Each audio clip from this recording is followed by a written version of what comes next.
प्रभु के पवित्र नाम की स्तुति हो। मध्य प्रदेश के सेवकों की इस संगति में भाग लेने के लिए प्रभु ने मुझे भी जो अवसर दिया, मैं परमेश्वर का धन्यवाद करता हूं और थोड़ा समय प्रभु के वचन से कुछ विचारों को आपके सम्मुख बांटने के लिए जो बहुमूल्य अवसर है, मैं उसके लिए प्रभु की स्तुति करता हूं और आप लोगों को धन्यवाद देता हूं कि आपके साथ संगति करने का और प्रभु के वचन बांटने का आपने मुझे अवसर दिया। हमारा विषय हम सब जानते हैं, परमेश्वर के सेवक और धन या पैसा। ये एक बहुत बड़ा विषय है और बहुत महत्वपूर्ण विषय है, क्योंकि पैसा एक ऐसी चीज है जिसके साथ हम सबों का लेना देना है। एक प्रकार से बिना पैसे के हम नहीं रह सकते हैं। पैसा जरूरी है, परंतु परमेश्वर के सेवकों का पैसे के प्रति रुख, रवैया, भावना क्या होना चाहिए, इसके विषय में बड़े स्पष्टता के साथ परमेश्वर के वचन में बताया है। और विशेषकर प्रभु यीशु मसीह के उपदेशों में पैसे के संबंध में बहुत सारी बातें प्रभु ने बताया। हमें आश्चर्य होगा जब प्रभु यीशु मसीह के उपदेशों में, यीशु मसीह की उपमाओं में कई जगह विश्वासी और पैसा, और आज हमारा विषय केवल विश्वासी पैसा नहीं है परंतु परमेश्वर के सेवक और पैसा, इसके ऊपर प्रभु ने बहुत जोर दिया है। परंतु आज सुबह मैं आपके ध्यान को पुराने नियम के एक भाग की ओर लेकर जाना चाहता हूं, जहां से कुछ सिद्धांतों को देखने के लिए, मनन करने के लिए हम कोशिश करेंगे। हम चाहेंगे हम अय्यूब के पुस्तक को निकालेंगे। अय्यूब के पुस्तक के मैं पहला अध्याय में से कुछ पदों को पढ़ता हूं। अय्यूब के पुस्तक पहला अध्याय, उसका मैं 8वां पद पहले पढ़ूंगा। यहोवा ने शैतान से पूछा, क्या तूने मेरे दास अय्यूब पर ध्यान दिया है? क्योंकि उसके तुल्य खरा और सीधा और मेरा भय मानने वाला और बुराई से दूर रहने वाला मनुष्य और कोई नहीं है। पुराने नियम में एक ऐसा व्यक्ति है जिसको परमेश्वर ने मेरा अपना दास बोला है। ये शब्द आपको पहला अध्याय में भी मिलता है, दूसरा अध्याय में भी परमेश्वर यही शब्द को इस्तेमाल करता है, मेरा दास अय्यूब। फिर आप 42वां अध्याय में आएंगे। 42वां अध्याय में भी परमेश्वर अय्यूब के बारे में जब कहता है, इस शब्द को जोर देता है, मेरा दास अय्यूब। अभी हम लोग परमेश्वर के सेवक लोग, दास लोग हैं। अय्यूब ने क्या सेवा किया कि अय्यूब परमेश्वर का दास कहलाए? देखिए, उसके हमें भूमिका देखना पड़ेगा। उसका भूमिका क्या है? कौन सा भूमिका में परमेश्वर ने अय्यूब को अपना दास कहा है? वैसे परमेश्वर ने कभी कभी कुछ अविश्वासियों के संबंध में भी मेरा दास कहा है। जैसे कि आप नेबूकदनेस्सर के बारे में पढ़ते हैं, परमेश्वर नेबूकदनेस्सर के विषय में कहा है, नेबूकदनेस्सर मेरा दास है। लेकिन उसमें फर्क है, अय्यूब मेरा दास है, नेबूकदनेस्सर मेरा दास है। इसमें फर्क देखने के लिए संदर्भ को देखना पड़ेगा, संदर्भ पढ़ना पड़ेगा। पूरा अय्यूब के पुस्तक का आप मनन करने के बाद आपको समझ में आएगा परमेश्वर ने अय्यूब के विषय में मेरा दास शब्द क्यों इस्तेमाल किया। अय्यूब मेरा दास है। मैं इस अध्याय के अंदर से 2-3 सिद्धांतों को सामने लाना चाहता हूं जो अय्यूब के जीवन से जुड़ा हुआ है, परंतु हम सबों के जीवन से किसी ना किसी प्रकार जुड़ा हुआ है। परमेश्वर ने अय्यूब को अपना दास क्यों कहा? मैं विश्वास करता हूं एक कारण यह है कि परमेश्वर के दास के जीवन में जो गुण और योग्यताएं दिखना चाहिए, होना चाहिए, वो सब परमेश्वर ने अय्यूब के जीवन में देखा। तभी तो परमेश्वर कहता है ये मेरा दास है। देखो, अय्यूब खुद दावा नहीं करता है मैं प्रभु का दास हूं। हम लोग ऐसा है, हम लोग अपने आप को दावा करते हैं, मैं प्रभु का सेवक हूं, मैं इवेंजलिस्ट हूं, मैं फलाना हूं। लेकिन यहां पर अय्यूब कुछ दावा नहीं करता है, परंतु परमेश्वर अय्यूब के विषय में कमेंडेशन करता है, अय्यूब के विषय में टिप्पणी करता है, गवाही देता है, अय्यूब मेरा सेवक है, मेरा दास है। क्योंकि परमेश्वर के एक सेवक के अंदर जो भी गुण और योग्यता दिखना चाहिए वो परमेश्वर ने अय्यूब के अंदर देखा। एक दो शब्दों को जो 8वां पद में हमने पढ़ा, वो शब्दों को थोड़ा सा ध्यान दीजिए। मेरा दास अय्यूब। अच्छा, प्रभु के एक सेवक के अंदर दिखने वाले कुछ गुण, विशेष करके उन 4 बातों के ऊपर आप थोड़ा सा ध्यान दीजिए। खरा, सीधा और मेरा भय मानने वाला और बुराई से दूर रहने वाला। एक प्रभु के सेवक के योग्यताएं हैं, प्रभु के सेवक के गुण हैं, खरा और सीधा। ये सारे शब्दों का अपना अपना महत्व होता है। और हमारा विषय सेवक और धन है, इसलिए हम उस संदर्भ में इन शब्दों को थोड़ा सा समझने की कोशिश करेंगे। खरा, खरा शब्द में अंग्रेजी भाषा में ब्लेमलेस शब्द लिखा, ब्लेमलेस, या फिर दोष रहित, निर्दोष, आरोप रहित, आरोप रहित। परमेश्वर अपने दास के विषय में कहता है मेरा दास आरोप रहित है, दोष रहित है, निर्दोष है। कौन सा मामले में? हर मामले में ऐसा है, लेकिन हमारा संदर्भ यह है पैसे के मामले में। एक सेवक को पैसे के मामले में आरोप रहित होना चाहिए। आरोप रहित मतलब, हम तीमुथियुस की पहली पत्री उसका 3 अध्याय जब पढ़ते हैं, वहां पर बड़ी या प्राचीन लोगों की योग्यताओं के विषय में पौलुस जब लिखता है, वहां पर पौलुस कहता है प्राचीन या अध्यक्ष निर्दोष होना चाहिए, आरोप रहित होना चाहिए, उनके ऊपर कोई आरोप नहीं हो। समाज में विश्वासियों के बीच में उनका लेन देन, उनका हाथ साफ हो।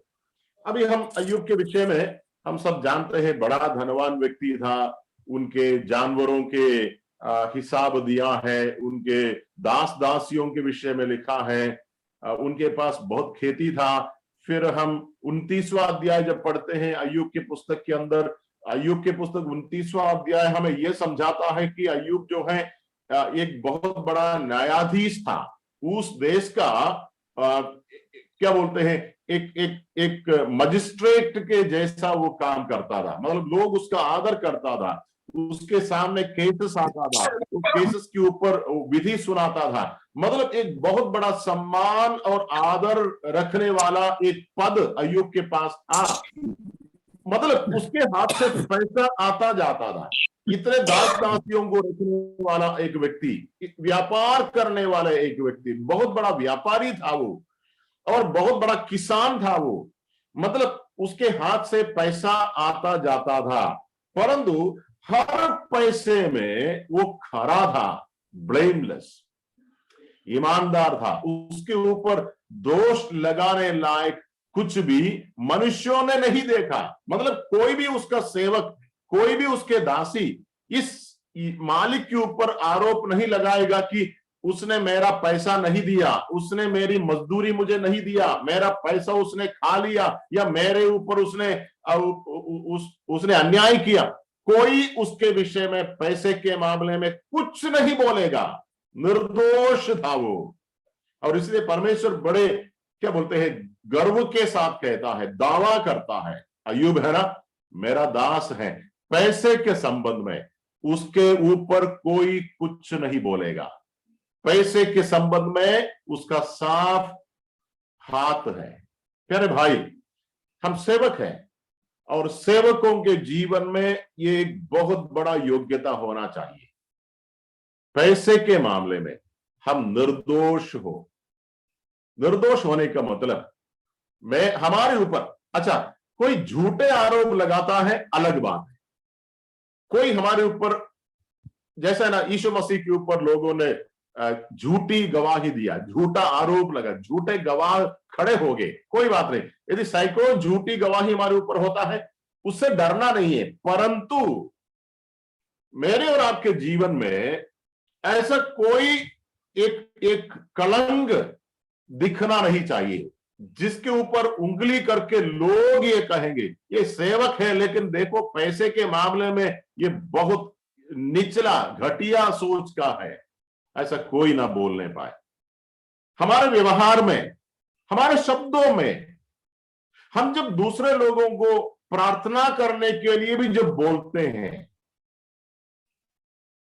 लोगों को लगना नहीं चाहिए इसका इरादा सही नहीं है। मुझे क्या करना चाहिए? मुझे ध्यान देना चाहिए, मुझे ध्यान देना चाहिए, कोई मेरे ऊपर आरोप ना लगाए। कभी कभी ऐसा होता है सेवकों के संबंध में। हम नया नियम में पौलुस एक बहुत बड़ा आदर्श है इस बात के लिए। पौलुस जीवन के अंत तक, जब से सेवा में आया, जीवन के अंत तक पौलुस के अंदर ये बहुत बड़ा सिद्धांत था, पैसे के मामले में मेरे ऊपर आरोप लगाने का मौका मैं कभी नहीं दूंगा, किसी को नहीं दूंगा। पैसे के मामले में मैं अपना हाथ को साफ रखूंगा। मैं एक वचन आपको दिखाना चाहूंगा, कुरिन्थियों की दूसरी पत्री, जहां पर पौलुस खुद अपने बारे में कहता है। कुरिन्थियों की दूसरी पत्री 12 अध्याय के अंदर वो पैसे के मामले में उसका सिद्धांत देखिए। उसका 14वां पद के 14वां पद में ऐसा लिखा है कि देखो मैं तीसरी बार तुम्हारे पास आने को तैयार हूं और मैं तुम पर कोई भार न रखूंगा, क्योंकि मैं तुम्हारी संपत्ति नहीं वरन तुम ही को चाहता हूं। मतलब ये दिल से बोल रहा है। मैं जब तुम्हारे पास आता हूं ना, मैं जब तुमसे बात करता हूं ना, मेरा इरादा बिल्कुल साफ है, मैं तुमसे 5 पैसा नहीं चाहता हूं। भाई, इस मामले में हम निर्दोष होना चाहिए। हम जब किसी को हमारी सेवा के बारे में बताते भी हैं, हम जब किसी को यह भी बताते हैं भाई प्रार्थना करना, हमारा इरादा क्या, हम वास्तव में क्या चाहते हैं? प्रार्थना चाहते हैं या पैसा चाहते हैं? कुछ सालों के पहले मैंने एक देखा, एक रिपोर्ट में एक भाई ने प्रार्थना के विषयों को लिखा। प्रार्थना के विषयों को लिखने के बाद उसके नीचे उन्होंने अपना अकाउंट नंबर भी लिखा। तो तुरंत एक दूसरा भाई का रिस्पॉन्स आया, भाई तुम प्रार्थना चाहते हो या पैसा चाहते हो? मतलब देखो, सेवकों के ऊपर बाकी विश्वासी जितना इस बात के ऊपर ध्यान देता है, उससे 100 गुना ज्यादा ध्यान सेवक देना चाहिए। हम परमेश्वर के सेवक हैं। परमेश्वर के सेवक होने का मतलब क्या होता है? परमेश्वर कहता है अय्यूब के विषय में, ये अय्यूब है ना मेरा दास है, मेरा दास। मेरा दास का मतलब बहुत कुछ है। मेरा दास का एक मतलब यह है, मेरा अय्यूब है ना पैसे का दास नहीं है, वो मनुष्यों का दास नहीं है, वो मेरा दास है। मतलब उसके जीवन में कुछ भी समस्या होगा ना, वो मेरे पास आएगा, क्योंकि वो मेरा दास है। उसके जीवन में कोई भी समस्या आएगा ना, वो मेरे सामने हाथ फैलाएगा, किसी और के सामने नहीं, क्योंकि वो मेरा दास है। देखो, प्रभु के दास के योग्यताओं में सबसे पहला योग्यता है प्रभु के सेवक आरोप रहित हो। वही बात मैंने कहा, हम तिमोथियुस की पत्री 3 अध्याय के शुरुआत के पदों में पौलुस जब अध्यक्षों के विषय में कहता है, सबसे पहला योग्यता है वो आरोप रहित हो।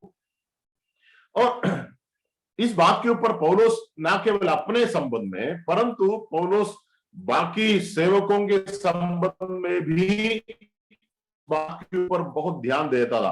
अय्यूब की पुस्तक के अंदर वो जो दूसरा शब्द देखिए, खरा है और सीधा है। सीधा है, सीधा शब्द अपराइट, सीधा मतलब टेढ़ा नहीं है वो।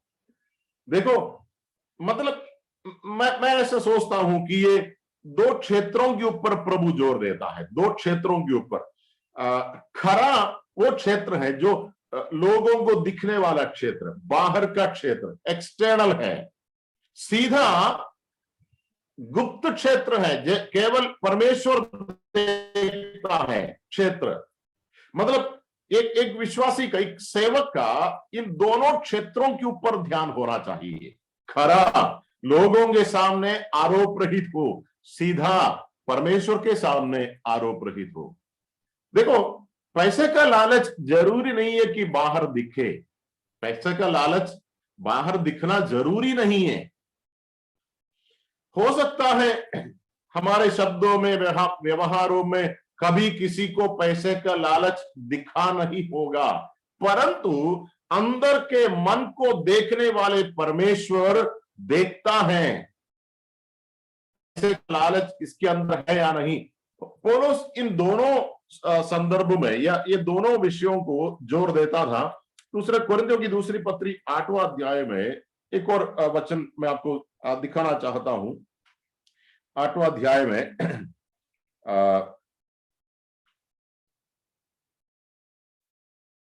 उसका 20वां पद, हम इस बात में चौकस रहते हैं कि इस उदारता के काम के विषय में जिसकी सेवा हम करते हैं, कोई हम पर दोष ना लगाने पाए। देखो, ऊपर के पदों के यदि आप पढ़ोगे, ये पैसे का लेन देन है। अच्छा, ये पौलुस के नेतृत्व में या तीतुस के नेतृत्व में कुछ लोग जो हैं गरीब विश्वासियों की आर्थिक मदद करने के लिए पैसा इकट्ठा कर रहा था, और कुछ भाई लोग उस जिम्मेदारी को लिया हुआ था, या फिर कुछ भाइयों के ऊपर वो जिम्मेदारी सौंपा था, और उस जिम्मेदारी के ऊपर पौलुस कहता है हम इस बात में चौकस रहते हैं, बड़े ध्यान देते हैं, कोई हम पर दोष ना लगाने पाए। अगला पद देखिए, 21वां पद, क्योंकि जो बातें केवल प्रभु ही के निकट नहीं परंतु मनुष्यों के निकट भी भली है, हम उनकी चिंता करते हैं। मतलब पौलुस कहता है मनुष्यों के सामने तो हमें साफ होना चाहिए, परंतु केवल मनुष्यों के सामने नहीं, परमेश्वर के सामने हमारा हृदय शुद्ध होना चाहिए। प्यारे भाई, हम सब सेवा करने वाले लोग हैं, इस बात के ऊपर हमें बहुत ध्यान देना चाहिए। प्रभु हमारे ऊपर आरोप ना लगाने पाए और मनुष्य हमारे ऊपर आरोप ना लगाने पाए। कोई भी एक विश्वासी सेवकों के विषय में ऐसा कभी ना बोलने पाए। ये सेवक है ना, बहुत चालाक है। दुख लगता है कभी कभी जब सेवकों के बारे में लोग ऐसा बोलते हैं। ऐसा कई सेवक हैं जिसके विषय में विश्वासी लोग बोलते हैं ये बहुत चालाक है, पैसा के लिए कोई भी चालाकी करेगा वो।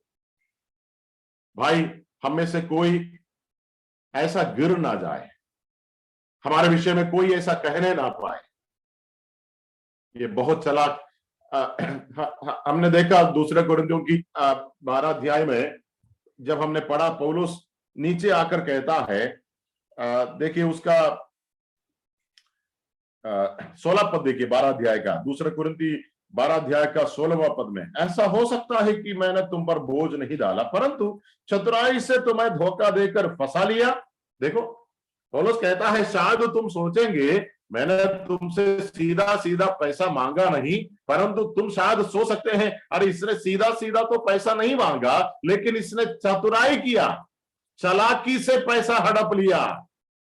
ऐसा ना सोचना। अगला पद देखिए, 17वां, भला जिन्हें मैंने तुम्हारे पास भेजा, क्या उनमें से किसी के द्वारा मैंने छल करके तुमसे कुछ ले लिया? अगला पद देखिए, मैंने तीतुस को समझाकर उसके साथ उस भाई को भेजा, जो तो क्या तीतुस ने छल करके तुमसे कुछ लिया?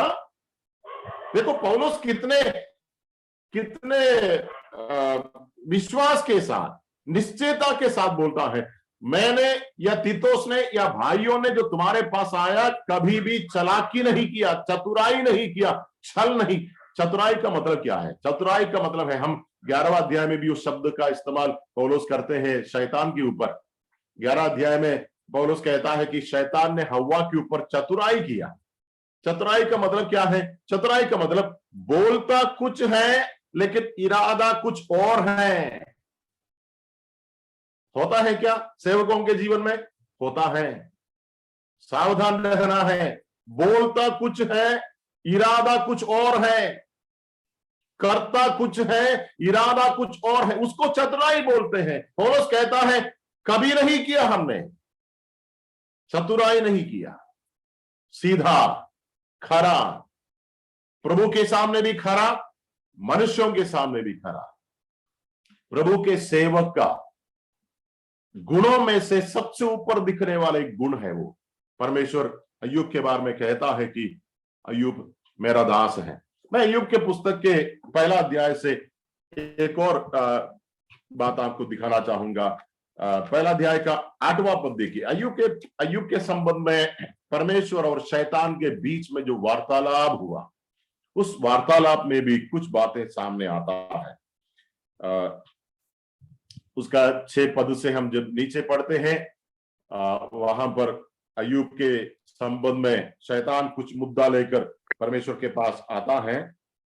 उस बातचीत में हम उसका 9वां पद पढ़ेंगे। 9वां पद, शैतान ने यहोवा को उत्तर दिया, क्या अय्यूब परमेश्वर का भय बिना लाभ के मानता है?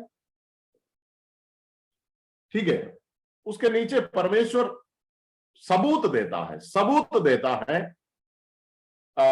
मेरा दास अय्यूब लाभ के लिए मेरी सेवा नहीं करता है। अच्छा, शैतान का कहने का तात्पर्य क्या है? शैतान का कहने का तात्पर्य है, अरे परमेश्वर, अय्यूब तुम्हारी सेवा करता है ना, अय्यूब तुम्हारी सेवा अपनी फायदा के लिए करता है। एक उसका मतलब वो है, अय्यूब तुम्हारी सेवा अपनी फायदा के लिए करता है। उसका दूसरा मतलब ये है, अय्यूब तुम्हारी सेवा इसलिए करता है क्योंकि तुमने उसको बहुत दिया है, पैसा तुमने उसको बहुत दिया है, इसलिए वो तुम्हारी सेवा करता है। अच्छा, उसका तीसरा मतलब ये भी है, परमेश्वर यदि तुम अय्यूब को पैसा नहीं देगा ना, वो तुम्हारी सेवा नहीं करेगा।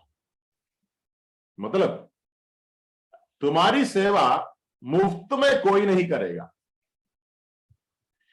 या फिर शैतान परमेश्वर के ऊपर एक इनडायरेक्ट हमला करता है, आरोप लगाता है, परमेश्वर तू पैसा देकर अय्यूब से सेवा करवाता है।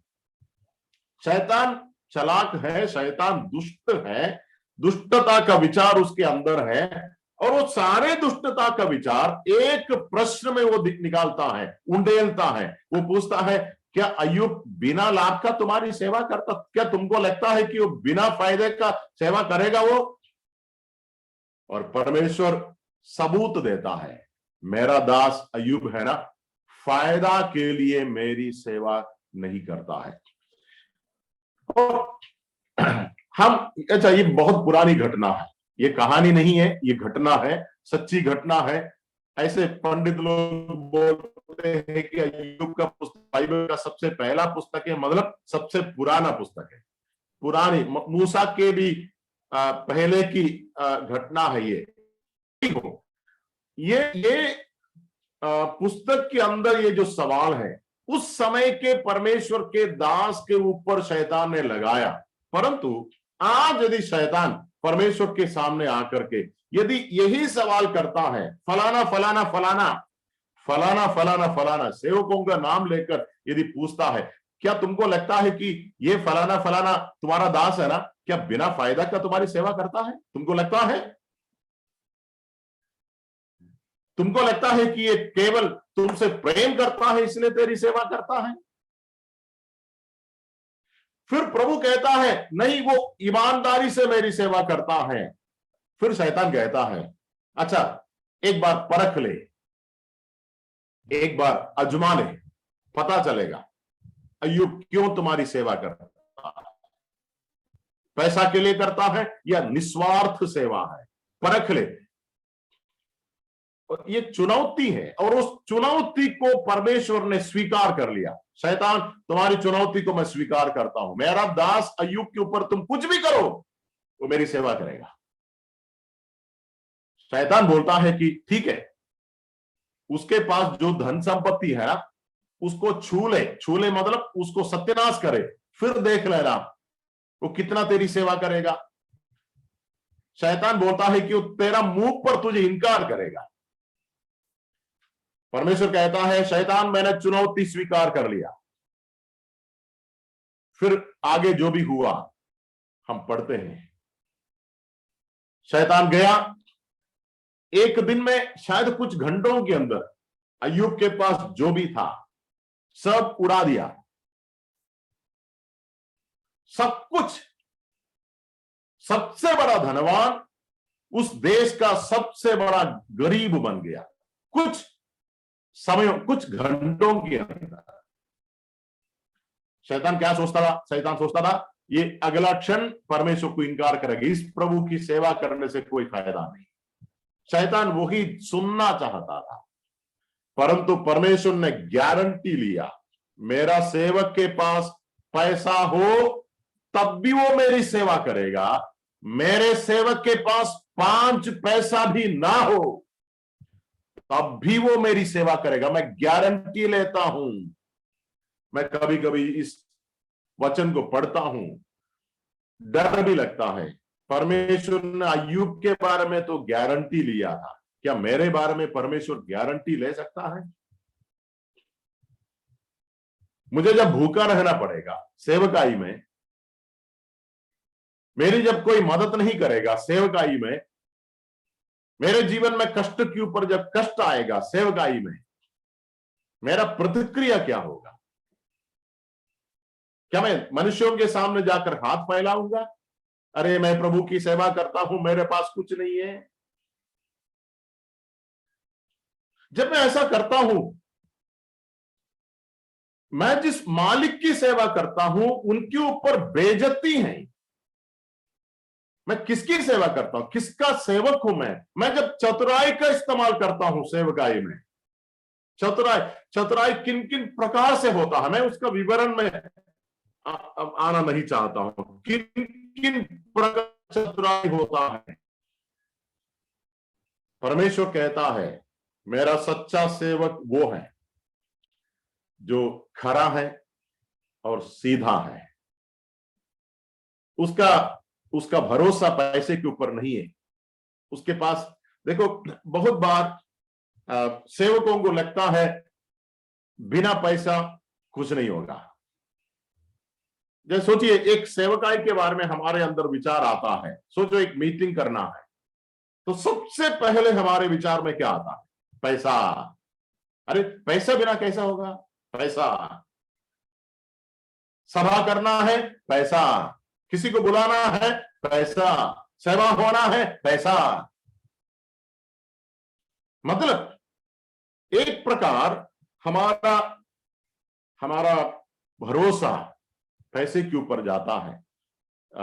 पुराना नियम का एक और घटना हम सब जानते हैं। एलिया जो प्रभु का भक्त दास था, वो एलिया सेवा करने के बाद एक समय ऐसा आया कि परमेश्वर एलिया को अपने पास ऊपर बुलाना चाहता था, और उस समय एलिया के पीछे पीछे एलिया की सेवा करते हुए एक सेवक था, उसका नाम था एलीशा। और एलीशा को पता चला कि ये सेवक को परमेश्वर ऊपर उठाने का समय आया है, इसलिए एलिया जहां पर भी जाता था एलीशा पीछे पीछे लगा। कई जगह एलिया ने एलीशा को रोकने की कोशिश किया, एलीशा तुम इधर ही रह, इधर ही सेवा करो, मैं आगे जाता हूं। एलीशा ने कहा मैं तुमको छोड़ूंगा नहीं, तू जहां जाएगा ना मैं तुम्हारे पीछे आऊंगा। कई जगह एलिया ने कोशिश किया, परंतु एक ऐसा समय आया जब एलिया ने एलीशा से पूछा, एलीशा तुम बोल, तू क्या चाहता है? और एलीशा बोलता है, मैं और कुछ नहीं चाहता हूं, तुम्हारे जो आत्मा है, तुम्हारी आत्मा का 2 गुना ताकत या 2 गुना आत्मा मुझे चाहिए। और ये राजाओं के दूसरे पुस्तक के दूसरा अध्याय में इस घटना हमें मिलता है। तब एलिया कहता है कि तुमने एक कठिन बात मांगी है, लेकिन एलिया ने एक शर्त भी रखा, मैं ऊपर उठाए जाते हुए यदि तुम्हें दिखाई देगा तो तुम्हें मिलेगा, अन्यथा नहीं मिलेगा। मेरा विचार यह है कि एलीशा के सामने एक बहुत बड़ी सेवा है। एलिया जाने के बाद पूरी सेवकाई की जिम्मेदारी एलीशा के ऊपर है, बहुत बड़ी सेवा है। और उस सेवकाई में सबसे बड़ी जरूरत क्या है?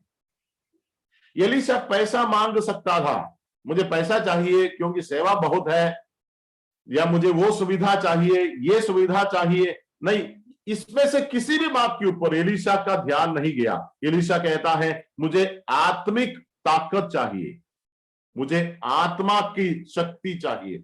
जो कुछ एलीशा ने मांगा, आत्मिक शक्ति मांगा, आत्मिक ताकत मांगा। कभी कभी हमारा जो है रुक जाता। मैं यहां अपने विचारों को समाप्त करना चाहता हूं। परमेश्वर अय्यूब के विषय में कहता है, ये मेरा दास है। प्रभु ने चाहा तो अगली बार इस संबंध में कुछ और बातों को हम मनन करेंगे।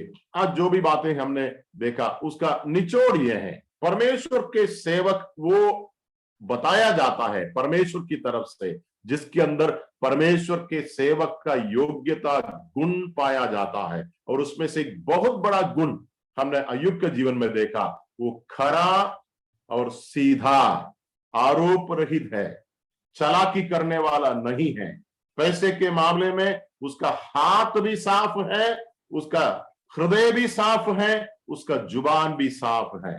प्रभु होने दे कि हम में से हर एक के जीवन में ये टिप्पणी, ये गवाही परमेश्वर की ओर से हमें मिलने पाए। प्रभु उसके लिए हमारी मदद करे। इस छोटे से विचारों के द्वारा भी प्रभु हमें आशीर्वाद दे। प्रभु को महिमा मिले। प्रभु के